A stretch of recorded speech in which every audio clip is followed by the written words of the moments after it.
Je m'appelle François Geniot, je suis pneumologue sur Lille. Je suis né à Lille, je suis un gars du Nord, comme on dit, un ch'ti. J'ai 41 ans, ça fait 12 ans que j'exerce ce métier. Et aujourd'hui, je suis responsable du centre de réadaptation cardio-respiratoire de l'hôpital privé La Louvière. Et je suis aussi spécialisé depuis plus de 10 ans dans les troubles du sommeil. Et je travaille d'ailleurs à la Maison du Sommeil du Croisé, qui est un centre multidisciplinaire orienté sur le sommeil. Aujourd'hui, on va parler sport et sommeil, ça tombe bien. Voir les interactions entre le sport et le sommeil. Ces deux phases d'activité qui sont très différentes et très complémentaires.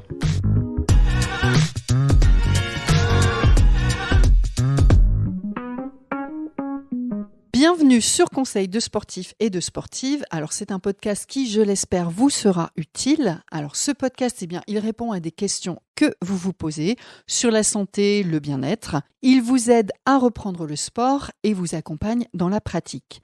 Alors, moi, je suis Sandrine, je travaille chez Decathlon et aujourd'hui, vous l'avez compris, je rencontre François et ensemble, on parle de sommeil et de sport. Alors, je me posais la question, est-ce que l'activité physique améliore notre sommeil ou bien dormir favorise les performances sportives? J'ai envie de commencer par pourquoi on dort? Pourquoi on dort? D'abord, est-ce qu'on peut ne pas dormir?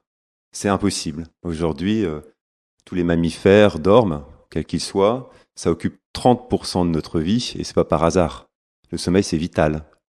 Ça a beaucoup de rôles, beaucoup de fonctions, restauration de l'énergie. Ça aide à la mémorisation, la concentration, le système immunitaire, la régulation hormonale, un tas de choses, un tas de fonctions qu'on va retrouver dans le sommeil. Qu'est-ce qui se passe dans notre corps lorsque l'on dort? Il se passe beaucoup de choses. En fait, beaucoup de fonctions de notre organisme sont sur un rythme circadien, c'est-à-dire sur un rythme de 24 heures. Donc on a des fonctions à l'éveil, des fonctions pendant le sommeil, et ça concerne quasiment tous les organes. Notre température corporelle évolue, elle baisse durant la nuit. Les sécrétions hormonales se modifient. On ne sécrète pas les mêmes hormones le jour et la nuit. Notre système cardiovasculaire se met au repos pendant le sommeil et s'active la journée.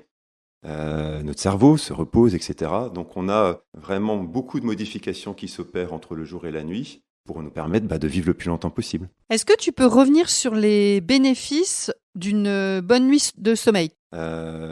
Ça permet de mettre au repos le métabolisme énergétique et de refaire les stocks. D'accord, nos stocks de sucre, glycogène, dans les muscles, dans le foie, etc.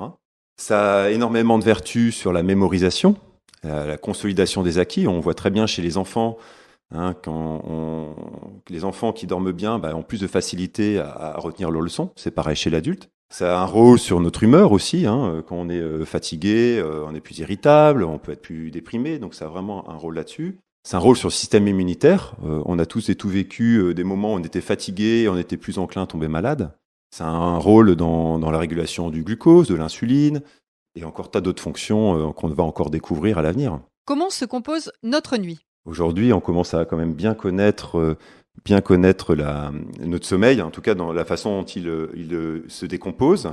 En fait, quand on va s'endormir, on va rentrer d'abord dans une phase de sommeil léger, ça va durer 10 minutes, un quart d'heure, et on est encore susceptible de se réveiller à ce moment-là. Puis progressivement, on va rentrer dans une phase de sommeil profond, où là, le cerveau il est très profondément endormi, comme son nom l'indique. Et là, ça va être assez difficile de se réveiller. Si vous avez un conjoint, une conjointe qui est en sommeil profond quand vous rentrez dans la chambre, il a peu de chances de se réveiller à ce moment-là. Cette phase peut durer 1 heure, voire plus. Et c'est une phase très importante, le sommeil profond, parce que ça a un rôle sur la restitution des stocks d'énergie. C'est aussi à ce moment-là qu'est synthétisée l'hormone de croissance. Alors, chez l'enfant, c'est important, l'hormone de croissance, mais chez l'adulte aussi, ça sert à beaucoup de choses, l'hormone de croissance, notamment au niveau musculaire pour les sportifs, pour la synthèse des protéines, etc. Et donc, on fabrique différentes hormones, dont l'hormone de croissance à ce moment-là. Puis, on va enchaîner sur une petite phase de sommeil paradoxal. On va commencer à rêver un petit peu à la fin du premier cycle, mais ça va être très court. Sommeil paradoxal, c'est donc la phase où on rêve. C'est une phase qui est très proche de l'éveil. D'ailleurs, on peut se réveiller à ce moment-là. On peut intégrer aussi des... C'est vrai qu'on rêve souvent le matin, je pense. Alors, on rêve souvent le matin, non? Proche du réveil. En fait, la répartition des stades de sommeil, elle évolue dans la nuit. En première partie de nuit, on va faire beaucoup de sommeil profond. Et petit à petit, on va voir le sommeil profond disparaître au profit du sommeil léger et du sommeil paradoxal. Et donc, effectivement, en deuxième partie de nuit, on a beaucoup plus de chances de rêver et de manière plus prolongée. Et on est aussi plus sujet à se réveiller s'il y a un bruit dans la pièce, etc. C'est un sommeil qui est plus instable, on va dire. On va rentrer dans le vif du sujet, on va s'intéresser un petit peu plus à la pratique sportive. Donc, est-ce que le fait de pratiquer une activité physique nous permettrait de mieux dormir ? Alors pour répondre à ta question, Sandrine, je peux donner l'exemple par exemple de patients insomniaques. Des sujets insomniaques, donc qui ont des difficultés pour s'endormir ou pour maintenir le sommeil durant la nuit, on leur a proposé de faire du sport. Eh bien, il n'y a pas photo, si je puis dire. Ils ont amélioré significativement leur qualité de sommeil en pratiquant une activité physique régulière par rapport à un groupe témoin qui n'aurait pas du tout d'activité physique. Donc c'est un premier élément de réponse. Oui, chez les patients insomniaques, le fait de pratiquer du sport améliore leur qualité de sommeil et diminue leur taux d'insomnie. Et en termes d'activité physique qui donc pourrait améliorer notre sommeil ou bien dormir, il y a des activités que tu recommanderais plus que d'autres ? Moi, je pense qu'on ne peut pas mettre sur la touche une quelconque activité physique. Le principe, c'est déjà d'avoir une dépense énergétique. Une activité physique, quelle qu'elle soit, elle est, à mon sens, je sais pas, en tant que médecin, utile pour la santé. Est-ce que donc certaines activités physiques ont montré qu'elles avaient plus de vertus sur le sommeil que d'autres ? À ma connaissance, non. D'accord. Être dans une salle de fitness, par exemple, tu sais, il y a beaucoup de lumière, il y a beaucoup de musique, on bouge énormément. Est-ce que ça n'a pas tendance peut-être à garder un corps, je ne sais pas, énervé Alors après, c'est individuel. Il y a beaucoup de gens qui peuvent faire une activité physique intense, quel que soit le moment de la journée, et ne pas avoir de répercussions négatives sur leur sommeil. Au contraire, même plutôt positives. Tu parlais de l'énervement, la lumière, etc. Et oui, ça peut avoir une influence, notamment si on pratique une activité physique en fin de journée. Le soir, là, pourrait éventuellement y avoir un effet sur un retard à l'endormissement. On pourrait mettre peut-être plus de temps à s'endormir si on est très énervé rentrant du sport et qu'on a été exposé à une lumière intense, artificielle peut-être pour le coup. Où là, ça peut avoir une influence. La lumière est un synchroniseur important sur le sommeil. D'ailleurs, s'exposer à la lumière en journée, c'est très important. Donc, pratiquer une activité physique en extérieur, j'allais dire, ça fait double emploi. C'est à la fois c'est bon pour la santé et en même temps, le fait de s'exposer à la lumière, c'est important pour se synchroniser par rapport à la nuit. Est-ce que tu veux dire aussi que le soir, finalement, c'est peut-être pas la meilleure période pour faire du sport, pour favoriser le sommeil ? Alors, c'est peut-être pas la meilleure période pour faire du sport, mais malheureusement, toutes et tous, on peut être contraints par nos vies, nos métiers, etc. Donc, on n'a parfois pas le choix pour aller faire, et on doit aller faire du sport le soir. Si je devais dire le meilleur moment pour faire du sport, je pense que c'est le matin. Le soir, ça n'a pas forcément d'effet négatif. On pourrait croire que faire du sport le soir, c'est pas très bon pour le sommeil. Dans les faits, quand on regarde les études, c'est pas si prouvé que ça. On est OK pour dire que globalement, l'activité physique permet de mieux dormir ou d'avoir un bon sommeil. Est-ce qu'un bon sommeil favorise les performances sportives ?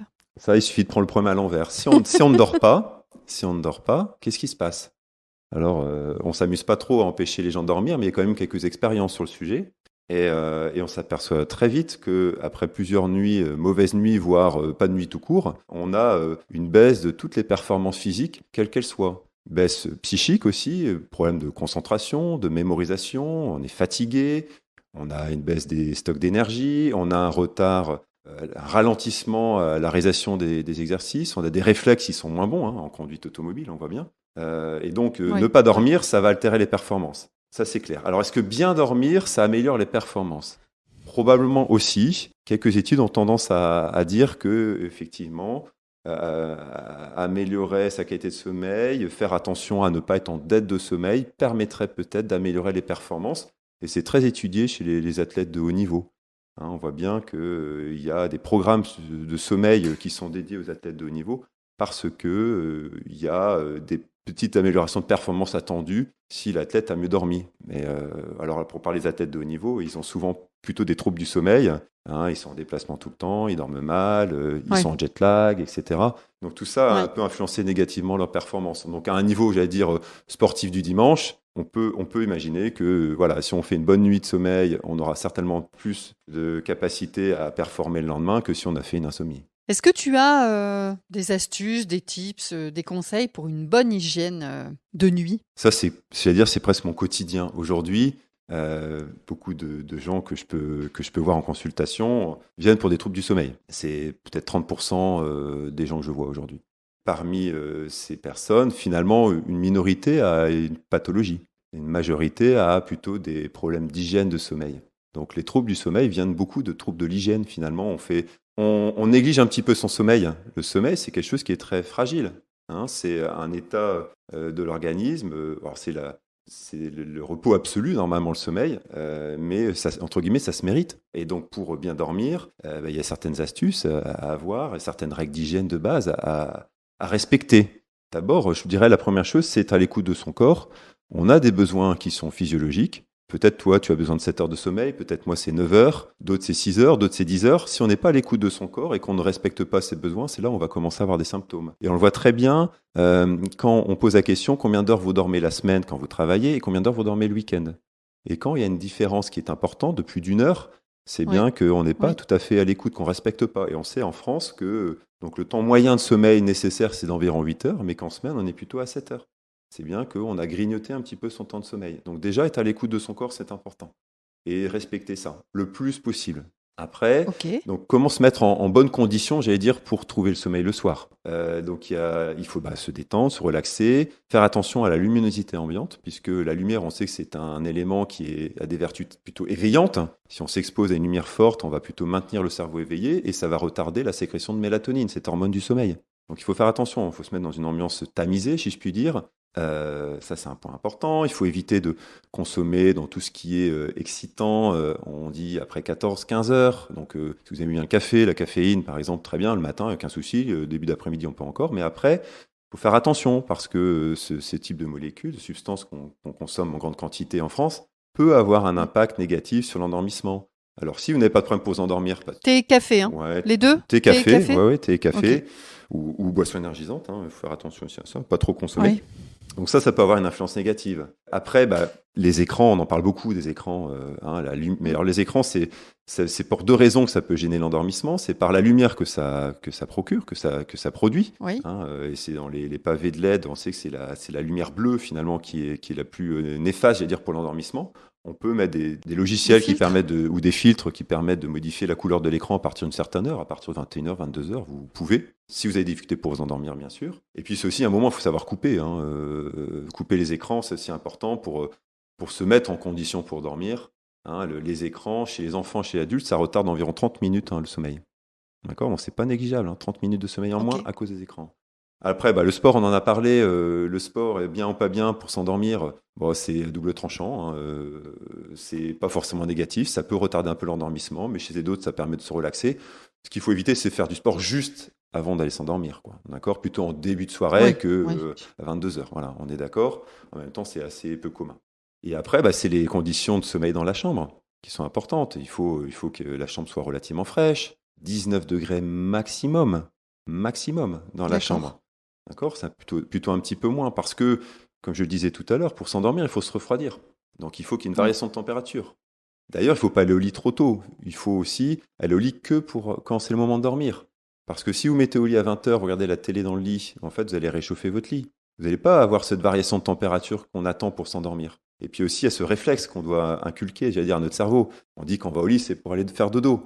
D'accord ? Donc, vraiment, je recommande souvent aux gens d'éviter d'aller au lit trop tôt, N'y aller que quand vous sentez que votre organisme réclame son dû, quand vous commencez à avoir les yeux qui grattent. Même avec un bon bouquin ? Alors, la lecture, c'est bien.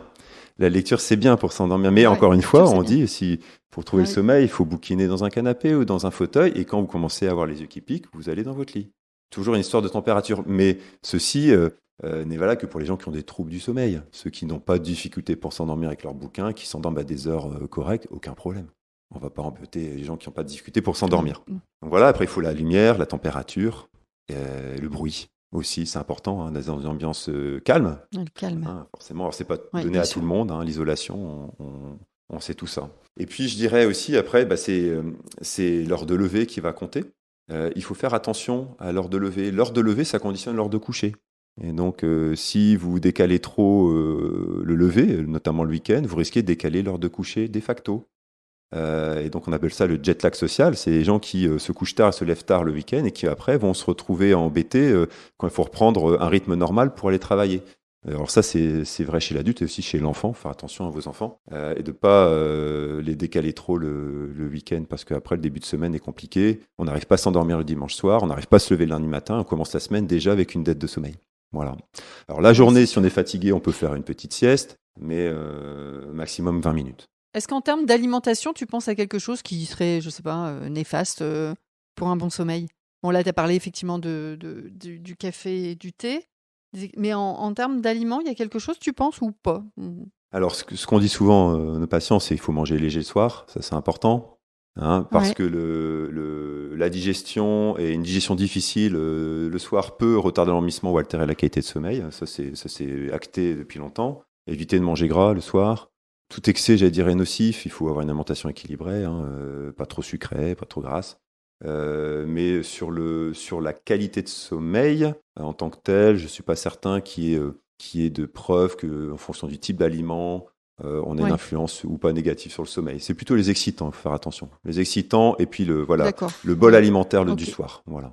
Ou en 3 mots, peut-être une phrase ou 3 mots pour conclure tout ce que tu viens de nous dire? Alors, le sommeil et le sport, ce sont 2 choses qui sont, je pense, indispensables. Le sommeil, clairement, c'est vital. On ne peut pas s'empêcher de dormir. Malheureusement, on peut s'empêcher de faire du sport. Les vertus, bah oui, la sédentarité gagne du terrain et il faut se battre quotidiennement contre ça. Et merci Decathlon de faire la promotion du sport. Et donc, les deux sont importants. Le sommeil, c'est vital, clairement. Le sport, c'est un bon complément. C'est un très, très bon complément au sommeil. Et c'est d'autant plus important chez les gens qui ont des troubles du sommeil. On en fait vraiment la promotion chez les gens qui ont des troubles du sommeil. Les interactions entre les deux existent. On a pu en discuter. Voilà. L'un et l'autre peuvent avoir des interactions. Bien dormir, ça peut améliorer les performances. Mal dormir, les altérer. Faire du sport, améliorer le sommeil. Être sédentaire, altérer la profondeur de sommeil. Donc on voit bien qu'il y a des interactions qui sont positives et négatives entre les deux. Tout est lié. Ouais. Dormez bien et faites du sport. Par ça. Voilà. Ok, dormez bien, faites du sport, mangez léger. Il y a pas mal de bon sens là-dedans. Ouais. Je te remercie, François. C'était un plaisir partagé. Merci beaucoup. Merci François. Alors, si vous avez aimé ce podcast, n'hésitez pas à le partager à vos amis, votre famille ou sur vos réseaux. Abonnez-vous à la chaîne de podcast pour recevoir les nouveaux épisodes, un épisode chaque mercredi. Vous pouvez aussi aller nous mettre un commentaire sympathique et des étoiles, de préférence 5 sur Apple Podcast. Vous pouvez même, depuis peu de temps, aller mettre un avis des étoiles sur Spotify. Vous pouvez retrouver plein d'autres conseils sur le site Conseil Sport de Decathlon. Je vous souhaite une bonne semaine et à mercredi prochain. Merci.